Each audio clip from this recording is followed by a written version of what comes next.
Ishii kan mooltanii baabbiin jedhama. Chaanaalii kanaaf haaraa yoo taatan subscribe gochuun viidiyoo baay'ee kan gadhiifamanii jiran jiru kan ganaa dhufaa jiranii isaaniin argachuu dandeessu. Subscribe godha.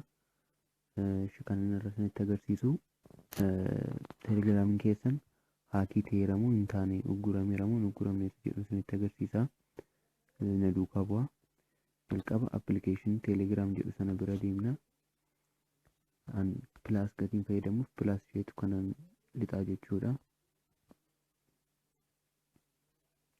Sana booda ishee sarara sadii kan yuuzars isheetti biratti hin bu'aa. Achiin seeting isa jedhu kana keessan seentu.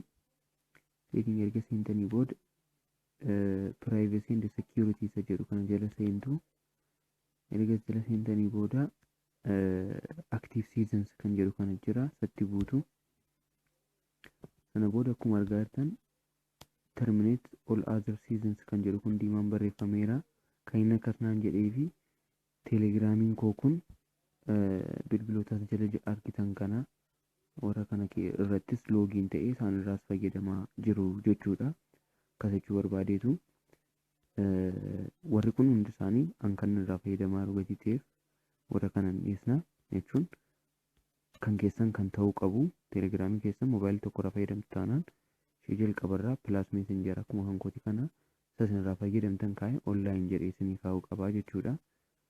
Isaan ala kan biraa akkas jira taanaan telegiraamiin keessan silkii biraarraa namni fayyadamaa jiru jira jechuudha. Gatii kanaaf akkamitti keessaa loogaawut gootuuni terminate all other seasons jedhu kana diimaa kanatti buutu. Sana booda gaafa isin gaafatu okay jettuu jechuudha. Gaafa isin okeettanii hunda isaanii keessaa loogaawut godhee silkii isin irratti fayyadamaa jirtan qofaa irratti hambisaa jechuudha. Ani amma gatii irraa fayyadamuuf kaansel jedheen ba'a. Viidiyoo taanuun immoo akkamitti haakii akka ta'u ofii keenyaan gochisiisnamoo nama akkamitti gochuu danda'a jedhu immoo viidiyoo taanuu irratti qabadhee dhiyaadhaa. Subscribe godhaa akka isin ga'uuf yoo jaallattan like yoo yaada qabaattan immoo koomentii irratti naa barreessaa. Galatooma.